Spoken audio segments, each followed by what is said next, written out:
Nebraska, summer 1944. The wheat stretched golden to every horizon, an ocean of grain swaying under wind that carried the scent of diesel and earth. Carl Zimmerman stood at the edge of a farm field, hands gripping the wire fence of his work detail, staring at something impossible. 3 tractors, sitting side by side near a red barn, each one newer than anything he'd seen in Germany, even before the war. The farmer, a man in overalls and a straw hat, owned all 3. Carl had been told America was starving, desperate, weakened by war. He'd been told many things. All of them, he was beginning to understand, were lies. Carl Zimmerman was 26 years old, from a farming village outside Dresden. His family had worked the same 50 acres for 4 generations, using equipment that predated the previous war. 1 tractor, purchased used in 1936, shared between 3 families. Horses did most of the work. Manual labor did the rest. He joined the Wehrmacht in 1940, not from enthusiasm, but from inevitability. By 1943, he was in North Africa, part of the Afrika Korps, fighting in sand that got into everything: weapons, food, lungs. When British forces captured his unit outside Tunis in May 1943, his first emotion wasn't fear but relief. The fighting was over. He'd survived. The journey to America took 6 weeks ships across the Mediterranean to Gibraltar, then the Atlantic crossing to New York, and trains west into America's heartland. Other prisoners had been terrified, certain they were being transported to some remote location for harsh punishment. The regime's propaganda had been clear. Americans were soft but cruel, rich but vengeful, Christian but savage when aroused. Carl hadn't believed all of it. He'd seen too much war, heard too many official lies exposed by reality. But some part of him expected hardship at minimum. Prison was prison, regardless of who ran it. Camp Atlanta sat in the middle of Nebraska farmland, surrounded by fields that produced more food than Carl had imagined possible. The camp itself was standard wooden barracks, wire fences, guard towers, but the landscape around it contradicted everything propaganda had taught. From the camp, prisoners could see American farms operating at scales that seemed impossible. Fields stretching for miles, silos tall as church steeples, machinery that moved like mechanical armies across the land, harvesting grain with efficiency that made German agriculture look medieval by comparison. Carl's first work assignment came in June 1944. Labor shortages American men were fighting overseas meant farmers needed workers. Prisoners were volunteered. The deal was simple: work hard, follow instructions, cause no trouble, and receive fair treatment according to Geneva Convention standards. The morning they loaded onto trucks for farm work, Carl felt nervous anticipation mixed with curiosity. This would be his first real look at America beyond the camp, his first interaction with American civilians who weren't soldiers or guards. The truck carried 12 prisoners and 2 guards, both older men who looked more bored than vigilant. They drove through countryside that looked prosperous in ways Germany never had, even before the war. Houses were painted, fences were mended, roads were paved. Everything functioned. Nothing was rubble. Werner Braun, sitting beside Carl, had been a farmer from Bavaria. He stared out the truck with an expression that mixed wonder and something darker, maybe envy, maybe grief for what Germany had lost. "Look at that barn," Werner whispered in German. "It's bigger than our whole village cooperative." The truck turned onto a dirt road, passed under an archway that read Hansen Family Farmist, 1872, and stopped in front of a farmhouse that looked like something from a painting. White with green shutters, a porch that wrapped around 3 sides, flowers growing in boxes beneath every window. A man emerged from the barn, walking with the confident gait of someone who owned the land beneath his feet and knew exactly what to do with it. He was maybe 50, weathered by sun and wind, with hands that looked like they'd been working since childhood. This was John Hansen, though Carl wouldn't learn his name until later. The guards supervised as prisoners descended from the truck, forming a rough line. Hansen looked them over with an expression that was neither hostile nor particularly friendly, just assessing the way a farmer might evaluate livestock at auction. "Morning, boys," Hansen said, his voice carrying that particular American accent Carl was beginning to recognize as Midwestern. Flat vowels, precise consonants, words that sounded almost German in their structure. "We got wheat to harvest, fences to mend, equipment to maintain. You work hard. I'll feed you well and treat you fair. Sound good?" One of the guards translated into German. The prisoners nodded their understanding. "All right, then." Hansen gestured toward the barn. "Let's get you oriented." They walked as a group, passing close to the 3 tractors Carl had noticed from the road. Up close, they were even more impressive. New paint, rubber tires, engines that looked complex and powerful. Each one probably cost more than Carl's entire family farm was worth. Werner stopped walking, staring at the tractors with an expression that bordered on religious awe. 3, he breathed in German. 3 tractors. 1 farm. Hansen noticed their attention, smiled slightly. Through the translator, he explained. Got the John Deere for general work, the International for heavy pulling, and the Farmel for cultivation. Can't run 1,000 acres with just 1 machine. The translator rendered this into German. Carl felt something shift in his understanding of the world. 1,000 acres. That was... He did the math in his head, over 400 hectares. His family's farm in Germany was 12 hectares. This single American farmer controlled land equivalent to 33 German family farms. And he had 3 tractors. They were divided into teams. Carl and Werner were assigned to fence repair with 2 other prisoners, supervised by Hansen's son, a young man named Tom, maybe 22, who'd been classified 4F due to a childhood injury that left him with a slight limp. Tom drove them to the far edge of the property in a pickup truck that was itself newer and better maintained than any vehicle Carl had seen in Germany.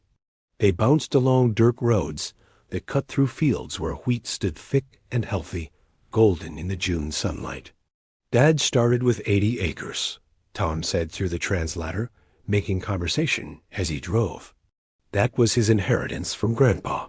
Built it up to 1,000 over 30 years. Hard work and smart investments. Carl wanted to ask how that was possible, how one man accumulated land equivalent to a small German village. But the question felt too large, too complicated for his limited English and the translator's patience. They arrived at a fence line where posts had rotted and wire had sagged. Tom unloaded tools from the truck bed, all new, all well-maintained, all abundant. In Germany, tools were scarce, shared between families, worn down to nothing before being replaced. Here, Tom had duplicates of everything, backups for the backups. We'll dig out the old posts, set new ones, restring the wire, Tom explained. Take your time. Do it right. I'm not here to rush you. He paused, seemed to consider something. My dad says you're farmers, some of you. That true? Werner nodded. Yes, Bavaria. My family, we have farm. Small, 15 hectares.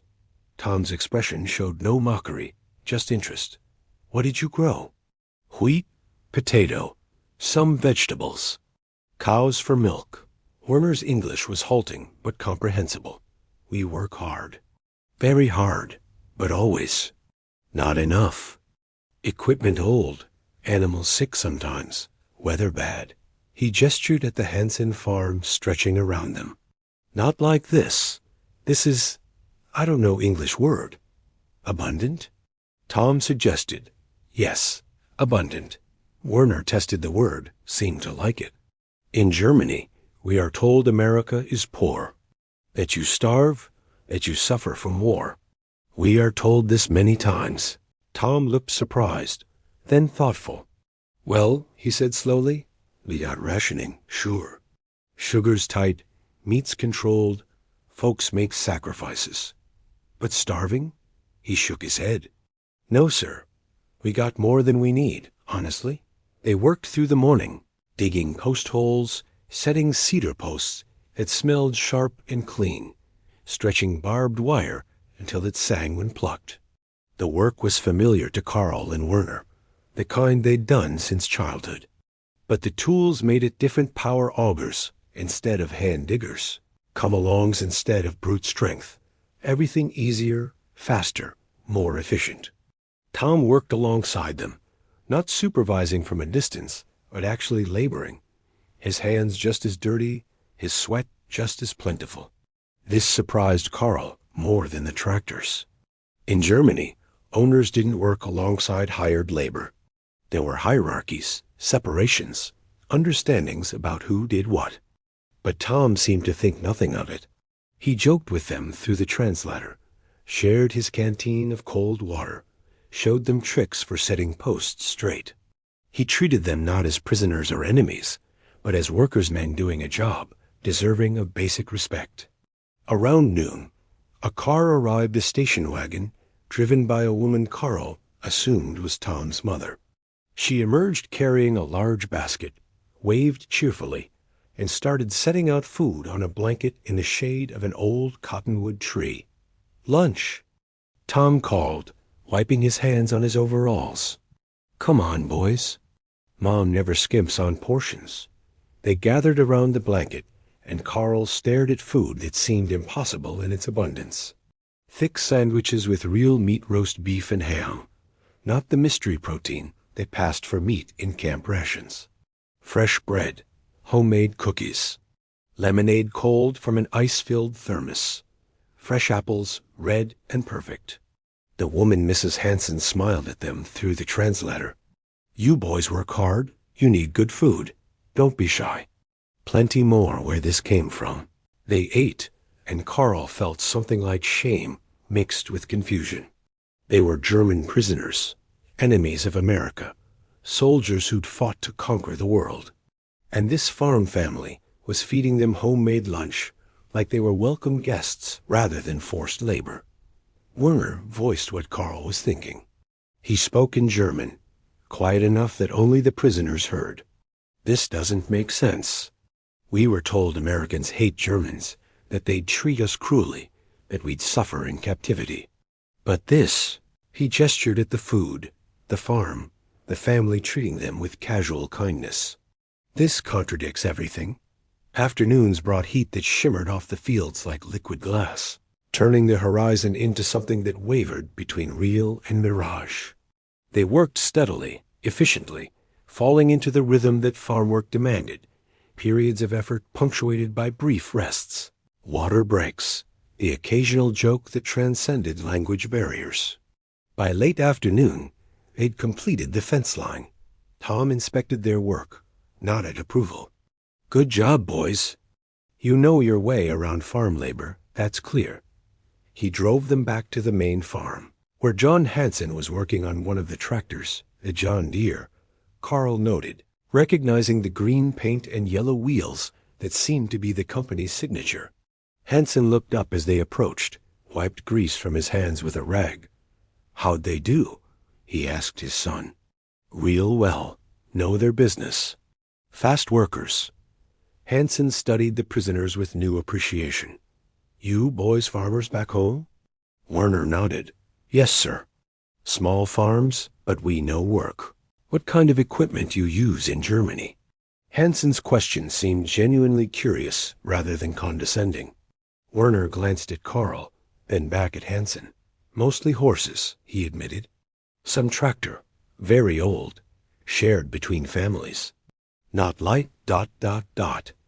He gestured at the 3 machines, words failing him.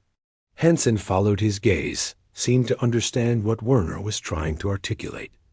Come here, he said, walking toward the tractors. Let me show you something. They gathered around the John Deere. Up close, it was even more impressive, all clean lines and mechanical sophistication, smelling of fresh paint and oil and potential.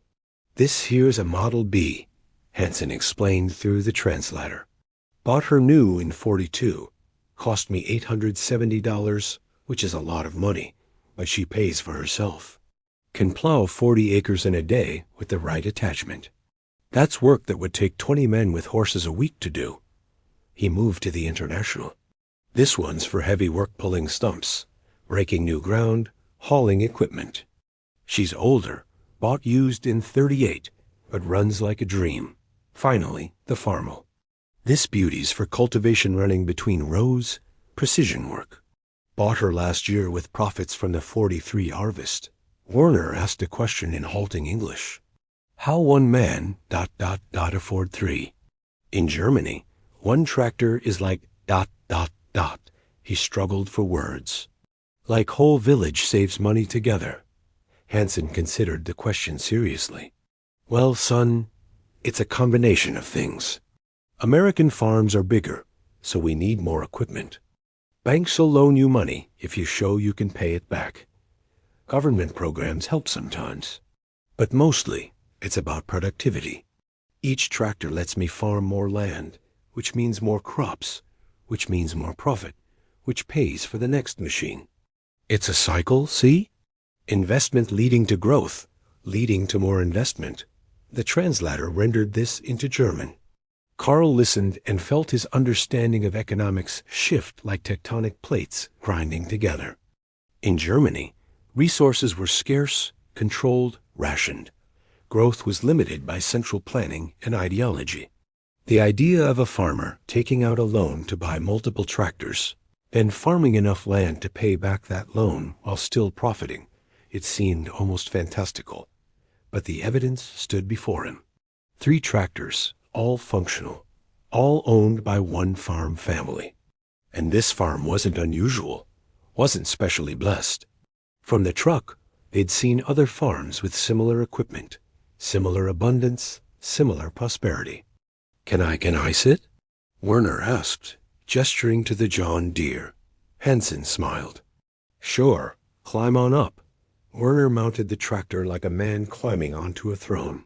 He sat in the seat, hands on the wheel, looking out over the farmland from that elevated position. His expression was complicated wonder, envy, grief, and something else. Understanding, maybe. The dawning realization that everything he'd been told was wrong. Karl and the other prisoners took turns sitting on the tractors, feeling the weight of the machines, the solidity of their construction, the newness of their condition. Each man processed the experience differently, but Karl could see the same revelation happening in each face, the crumbling of propaganda, the reconstruction of worldview, the painful acknowledgement that their government had lied about fundamental truths. As sunset painted the Nebraska sky in shades of orange and purple that seemed too vivid to be real, the truck arrived to transport prisoners back to camp. But before they left, Mrs. Hansen insisted they take boxes of food-fresh vegetables from the garden, eggs from the henhouse, bread she'd baked that morning. "For your camp," she said through the translator. "Share with your friends. No one should go hungry when there's plenty to go around." The guards didn't object. They helped load boxes into the truck, their expressions suggesting this wasn't unusual, that American civilians often sent food to German prisoners, that generosity was standard rather than exceptional. During the ride back to camp, the prisoners sat in silence, processing what they'd seen. Finally, Werner spoke in German, his voice low and troubled. 3 tractors. 1 farm. 1,000 acres. Loans available for equipment. Productivity cycles. Everything works. He paused. Everything we were told was lies. America isn't starving. They're not desperate. They're not weakened by war. A single quotes double quotes. He struggled for the word. They're richer than we ever imagined. And they're treating us prisoners, enemies better than our own government treated its citizens. Another prisoner, a former teacher named Ernst, added his perspective. It's not just the wealth. It's the system. That farmer explained it: investment, growth, more investment. A cycle that builds rather than depletes. In Germany, The regime took everything, used it for war, left nothing for growth. We were told this was necessary, that everyone was sacrificing, equally. But Americans are sacrificing too. Their sons are fighting overseas, and they're still prosperous, still generous. Karl thought about his family's farm in Dresden. 12 hectares worked to exhaustion. One ancient tractor shared between 3 families. Horses too old to work properly, but impossible to replace. The constant struggle to meet quotas, to satisfy bureaucratic demands, to survive rationing that seemed designed to keep everyone equally desperate. And here was a Nebraska farm with 3 new tractors, 1,000 acres of productive land, food so abundant they gave it away to prisoners. The contradiction wasn't just economic, it was philosophical. It undermined everything the regime had taught about American weakness, about the superiority of central planning, about the inevitability of German victory. Back at camp, they distributed Mrs. Hansen's food to other prisoners. Fresh vegetables were received like treasures. Eggs were carefully rationed to make them last. Bread disappeared within minutes, prisoners savoring each bite of something that tasted homemade rather than institutional. That night, Karl lay in his bunk thinking about tractors. 3 of them, sitting side by side, representing a level of agricultural advancement Germany wouldn't achieve for decades. If America could equip individual farmers with multiple modern machines while fighting a 2-front war, what did that say about their industrial capacity? What did it say about German chances of victory? The war was still raging. D-Day had been just 2 weeks earlier. American forces were pushing through France. The outcome wasn't certain. But lying in a Nebraska prisoner camp, having seen 3 tractors and 1,000 acres, an abundance that seemed casual rather than exceptional, Karl understood something the regime never wanted him to know. Germany had already lost. Not just the war, but the deeper contest between systems, between ways of organizing human society, between freedom and control. The farm work became routine. Every other day, trucks carried prisoners to local farms desperate for labor. Karl's group returned to the Hansen farm repeatedly, becoming familiar with its rhythms, its machinery, its family. John Hansen proved to be a patient teacher.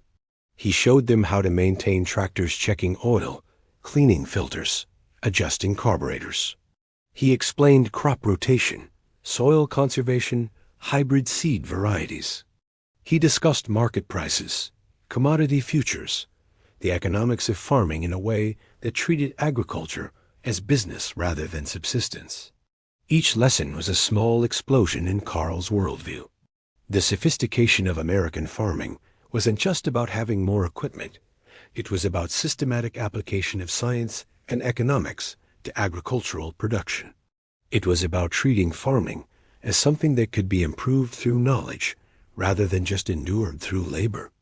One afternoon, Hansen took them to the machine shop on his property, a building larger than Karl's childhood home, filled with tools and parts and equipment for repair and maintenance. Everything was organized, labeled, accessible. Hansen could fix anything, improvise solutions, keep his machinery running through his own skill and the availability of spare parts. In Germany, Werner said, watching Hansen weld a broken bracket, if something breaks, we wait.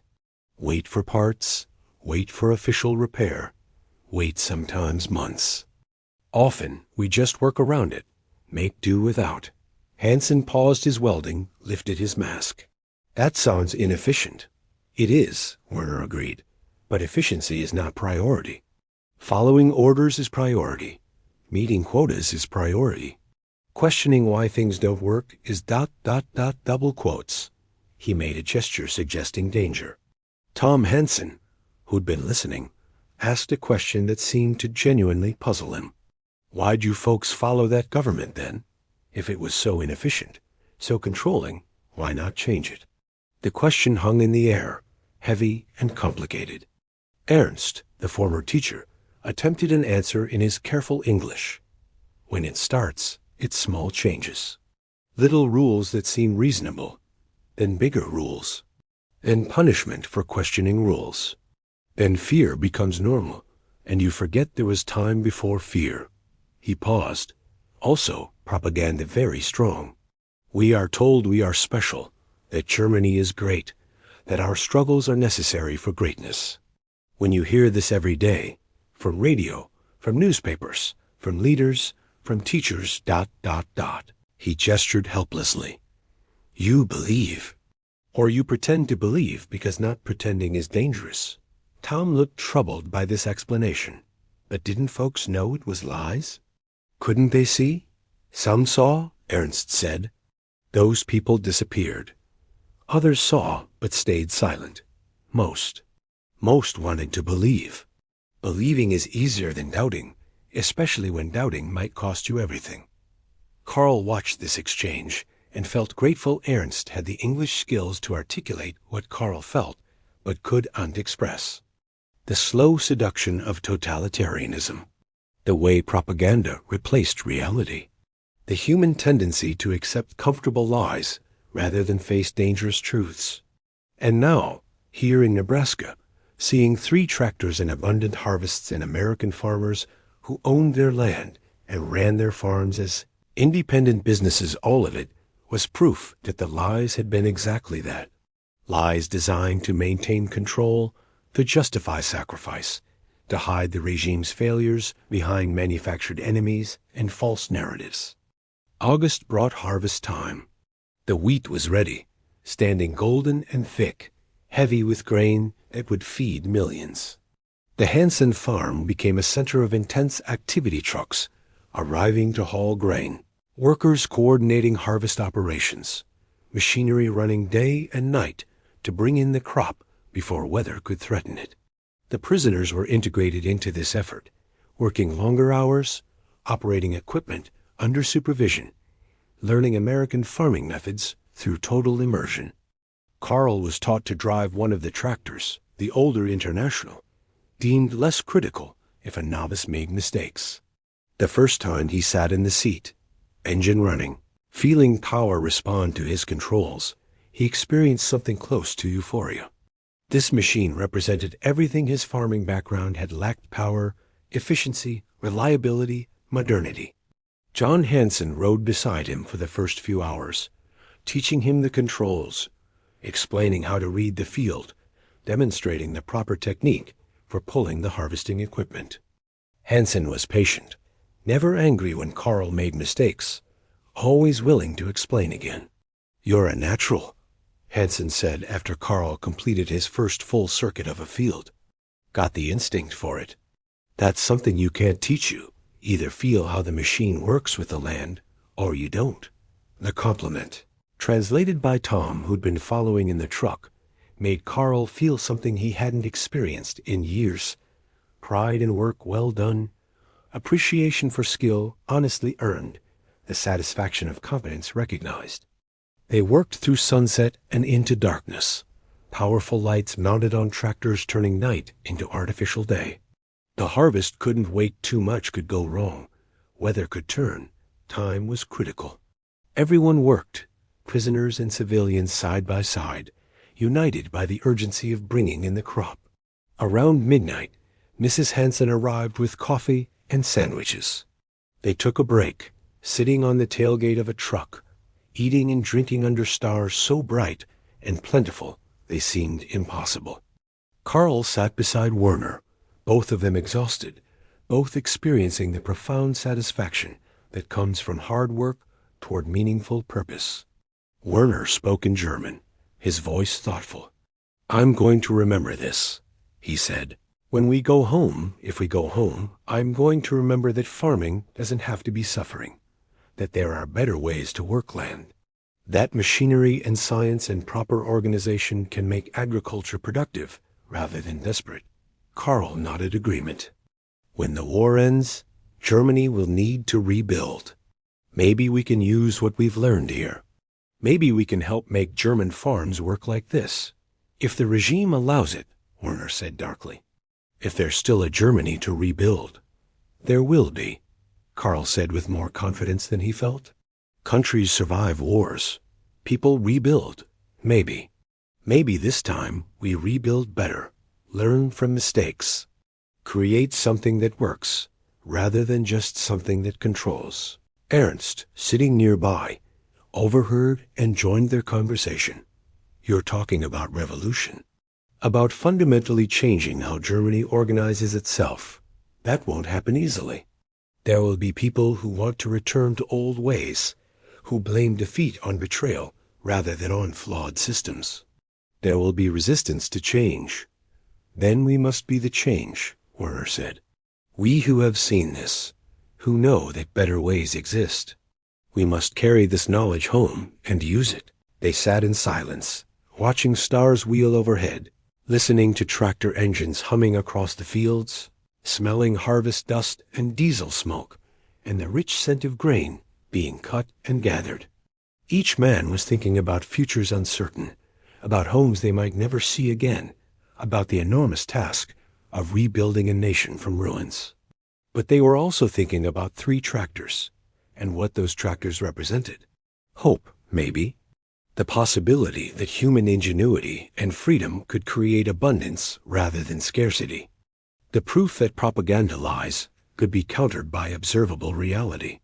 September brought cooler weather and news that the war was turning decisively against Germany. Paris had been liberated.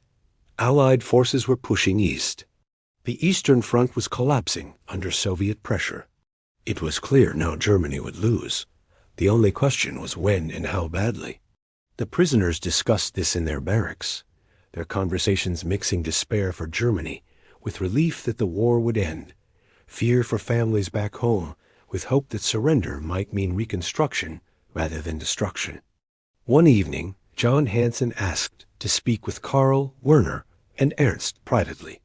They met in his office, a room in the farmhouse lined with agricultural records, commodity price charts, photographs of Hansen family members going back generations. Hansen sat behind his desk, gestured for them to sit in chairs he'd arranged. Tom stood by the door, ready to translate, though their English had improved enough that translation was becoming less necessary. "I've been thinking," Hansen began, his weathered face serious, "about what happens after the war. About you boys, about Germany, about how countries rebuild." He pulled out a folder, opened it to reveal documents and forms. "I've been talking with the camp administration and the War Department. There's a program being discussed. When the war ends, some prisoners might be allowed to stay in America temporarily. Work programs, educational opportunities, ways to learn skills and techniques they can take home when repatriation happens." Karl felt his heart accelerate. Stay in America? Continue learning? The possibility seemed too good to be true. Hansen continued, "I'd like to sponsor you 3. Bring you back here after the war. Teach you proper modern farming methods. Give you real training on equipment and techniques. You could work for wages, save money, learn everything I know about running a productive farm. Then, when you go home, you could use that knowledge to help rebuild German agriculture." He paused, looking at each of them in turn. "I'm doing this because I believe good farmers shouldn't be wasted. Because I think Germany is going to need skilled people who understand both the old ways and the new ways. And because ... he smiled slightly. Because you boys are good workers, and I'd rather have you here learning than sitting in a camp waiting for transport home." Werner spoke first, his voice thick with emotion. "Why would you do this? We are Germans, enemies. Your country is at war with ours. War doesn't last forever," Hansen said. "But farming does. Families do. The work of feeding people that continues regardless of which government's in charge, or which army wins which battle." He leaned back in his chair. "My grandfather came from Denmark. Started with nothing. Built this farm through hard work and smart decisions. He used to say that land doesn't care about politics. It just responds to good farming." I think he was right. Ernst asked the practical question. What would this require? What rules must we follow? Work hard, follow American laws, keep learning, cause no trouble. Hansen listed. Programs still being organized, but the basics are straightforward. You'd work here during growing season, take agriculture courses at the local college during winter months. Housing would be provided. There's a cottage on the property that's sitting empty. Wages would be fair, same as I'd pay any farm laborer. Tom added from his position by the door. Dad's not the only one doing this. Other farmers are interested too. There's a lot of support for helping prisoners learn useful skills. Folks figure if we're going to have you boys here anyway, might as well make it productive for everyone. Carl looked at Werner and Ernst. He saw in their faces the same mixture of hope and disbelief he felt. This was an opportunity beyond anything they could have imagined, not just to survive captivity, but to emerge from it with knowledge and skills that could help rebuild an entire nation as agricultural system. I would like this very much, Carl said carefully. If war ends and Germany still exists, we will need people who know how to farm efficiently, who understand machinery and science and modern methods. I would be honored to learn these things from you. Werner and Ernst quickly agreed. Hansen smiled, clearly pleased. Good. And we'll start the paperwork. War's not over yet, and nothing's certain. But if things work out, come spring, you boys will be learning to farm the American way. The war ground gone through fall and winter. The prisoners continued their work, but the seasonal shift meant different tasks: equipment maintenance, barn repairs, winter planning. For Carl, Werner, and Ernst, it also meant the beginning of their education program. The local agricultural college, a small institution in the nearby town, agreed to provide courses specifically designed for the German prisoners in Hansen's program. Basic mechanical engineering, soil science, agricultural economics, English language and American history, the latter taught with a perspective that tried to be fair while still making clear that the regime as ideology had been fundamentally wrong. Carl absorbed everything like a sponge. The engineering courses revealed how tractors actually worked, how to diagnose problems, how to repair and maintain complex machinery with understanding rather than just following instructions. The soil science explained why crop rotation worked, why certain fertilizers helped while others damaged, why American farms produced so much more per acre than German farms. But the economics courses proved most revolutionary. They explained how free markets coordinated agricultural production, how prices signaled farmers what to grow, how competition drove innovation and efficiency. It was a system that worked from the bottom up rather than top down, trusting individual decisions rather than central planning.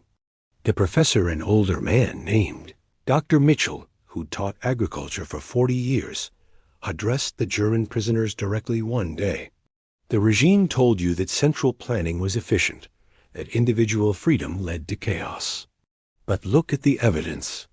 Compare American agricultural productivity to German productivity. Compare our abundance to your shortages. Compare our innovation to your stagnation.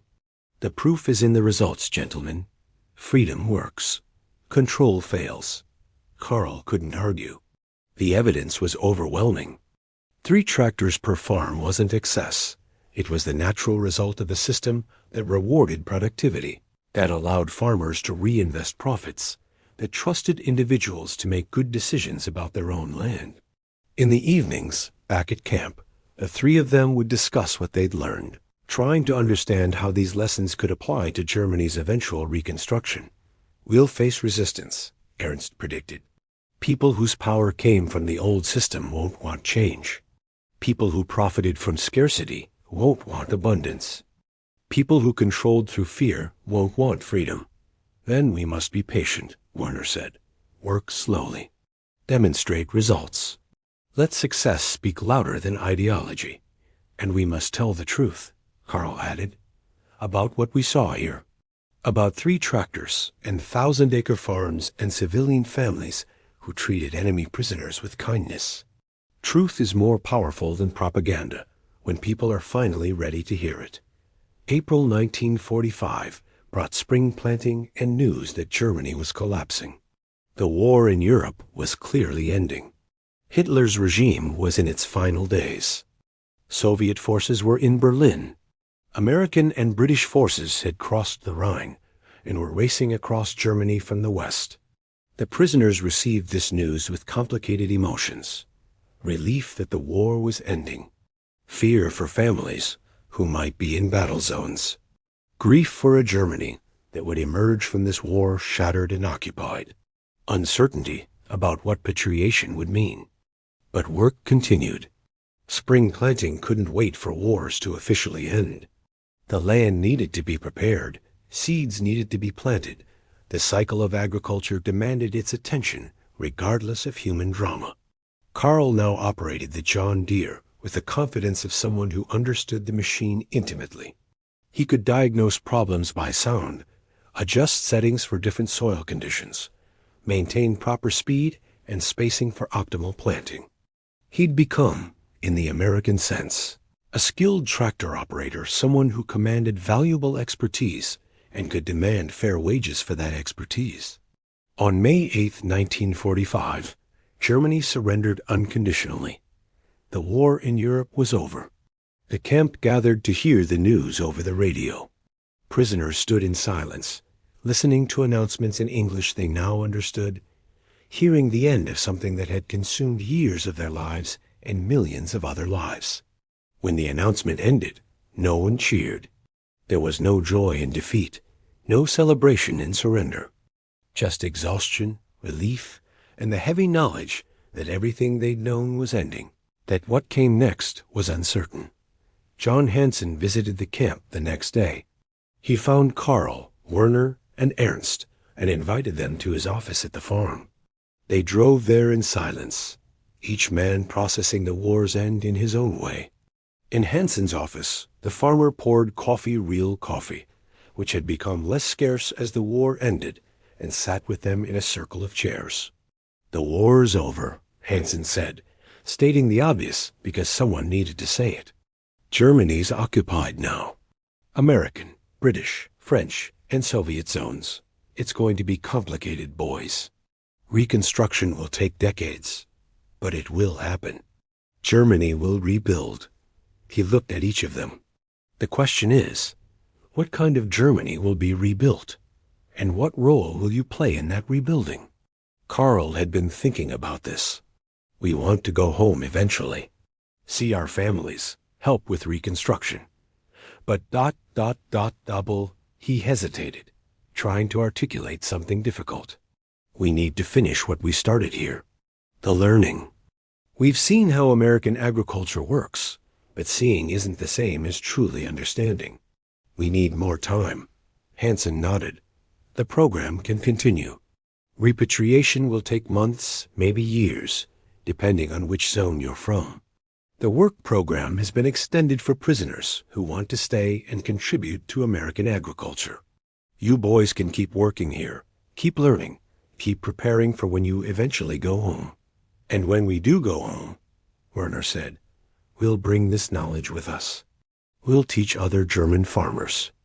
We'll help rebuild our agricultural system using what we've learned here." "That's exactly what I hoped you'd say," Hansen replied. "Because that's how wars truly end, not with treaties and occupations, but with people carrying knowledge across borders, teaching what works, building better systems than the ones that failed." The months that followed were some of the most productive of Karl's life. He worked on the Hansen farm during planting and growing season, took intensive courses during winter months, saved his wages, and absorbed everything he could about modern farming techniques. He wrote letters home to Dresden, to his mother, who'd survived the bombing, to his sister, who'd married a returning soldier, to friends who were beginning the slow work of clearing rubble and rebuilding lives. He told them about tractors and hybrid seeds and soil conservation.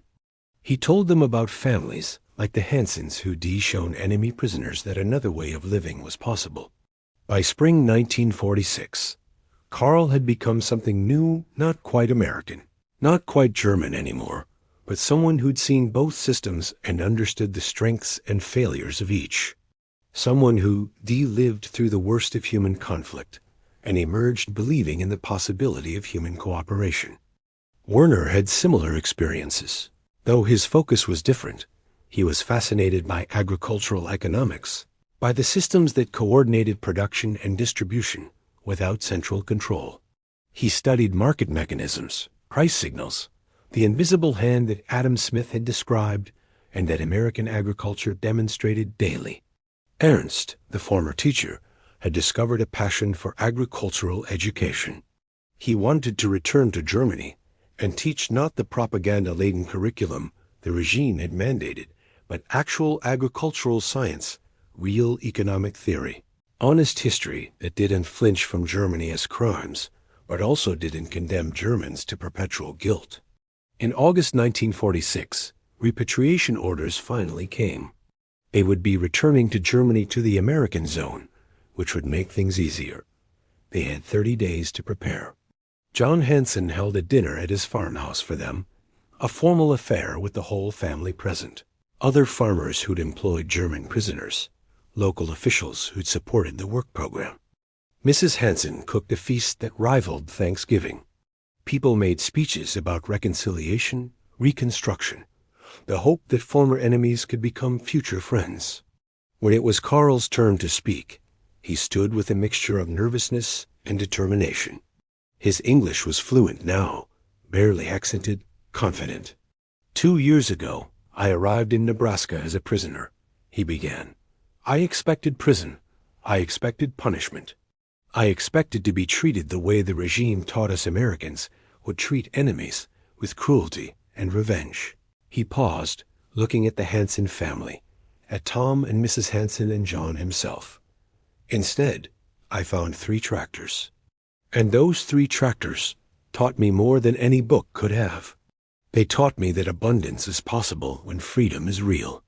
They taught me that propaganda lies become obvious when you see the truth with your own eyes. They taught me that the future doesn't have to repeat the past. He turned to John Hansen directly. You didn't just teach me farming. You taught me that a better world is possible. That people can choose cooperation over conflict, generosity over revenge, knowledge over ignorance.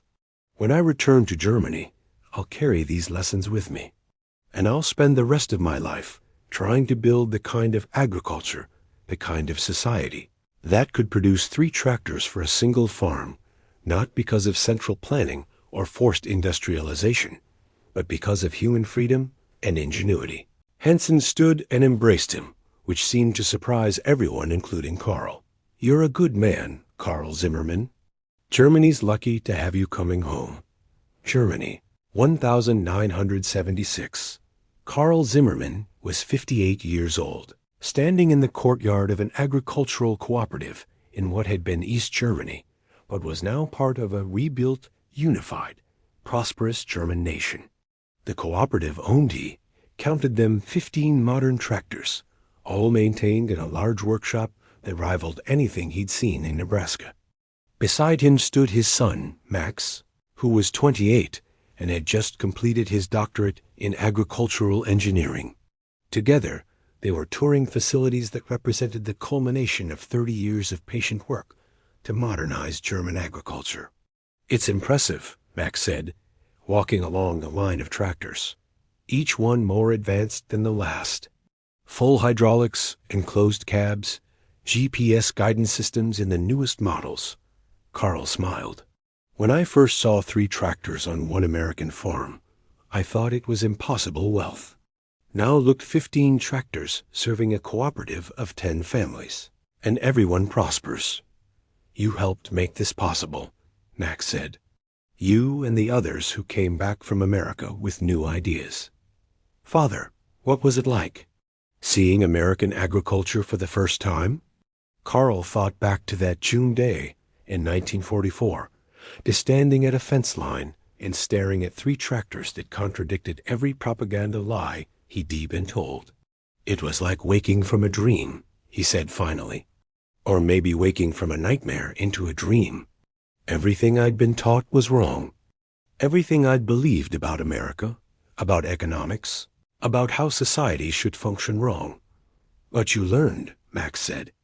You and your generation rebuilt Germany based on what you learned. We tried to learn, Karl corrected. We made mistakes.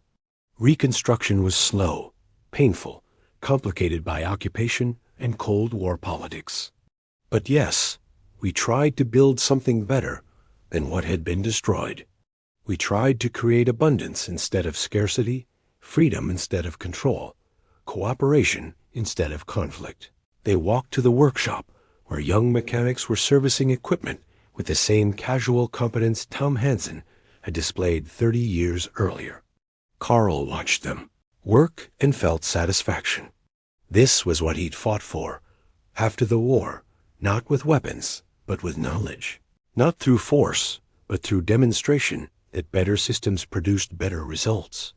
Did you ever go back? Max asked. To Nebraska? To see the Hansen family?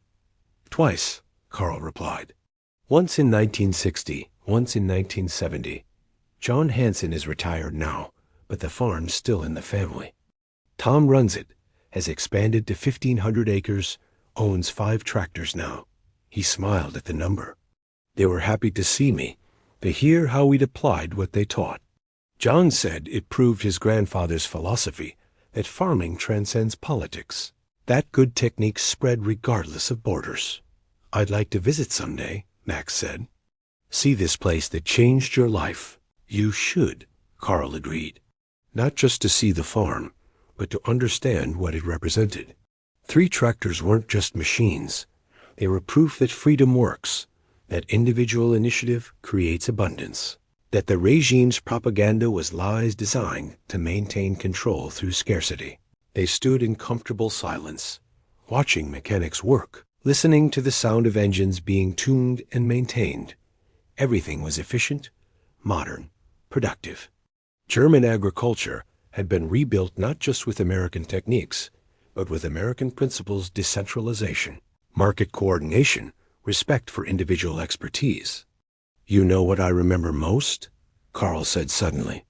Not the tractors themselves, but John Hansen's patience. The way he taught without condescension.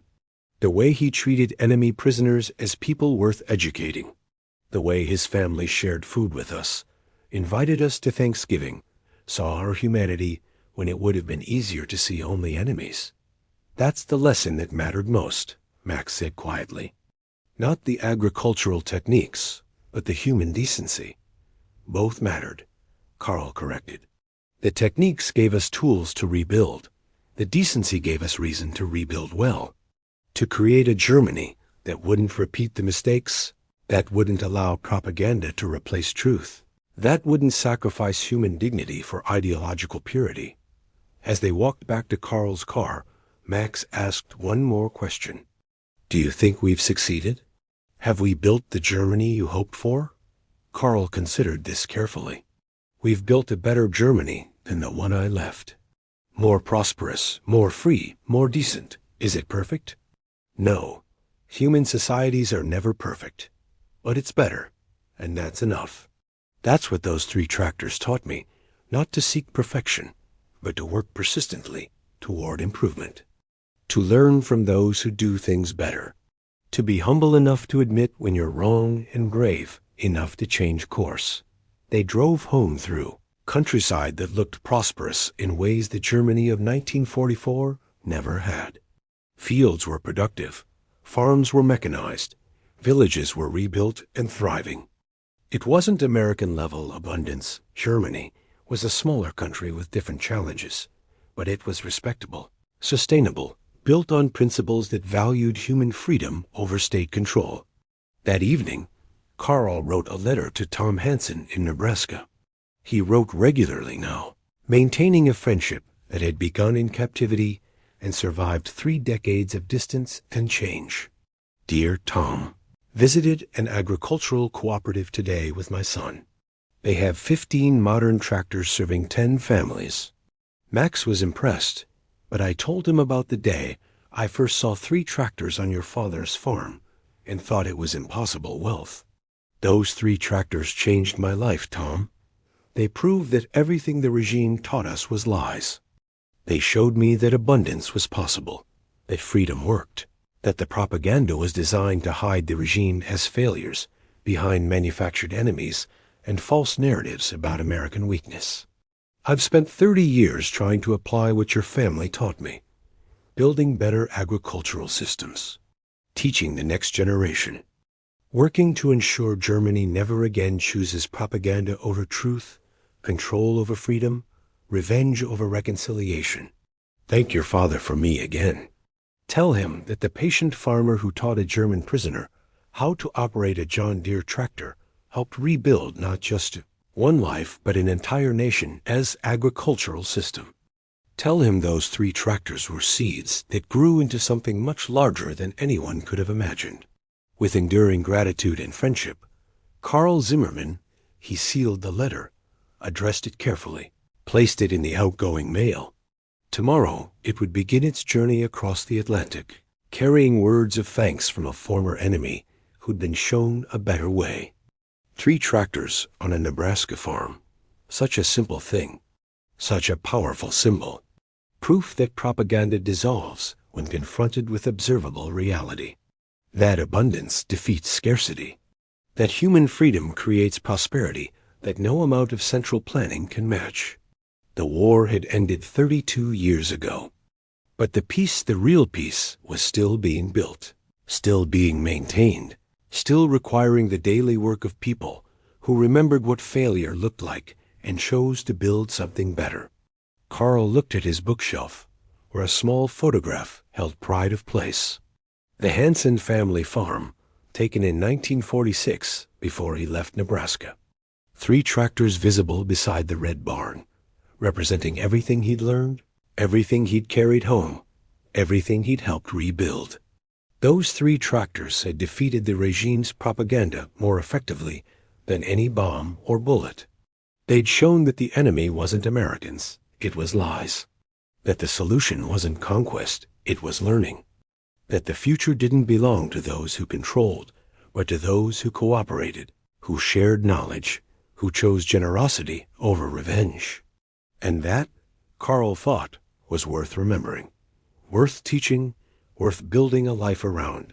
3 tractors. 1 Nebraska farm. 1 German prisoner. 30 years of patient work to apply the lessons learned. That's how wars truly end. That's how peace is built. That's how propaganda is defeated, not with counter-propaganda, but with observable truth that no amount of ideology can deny.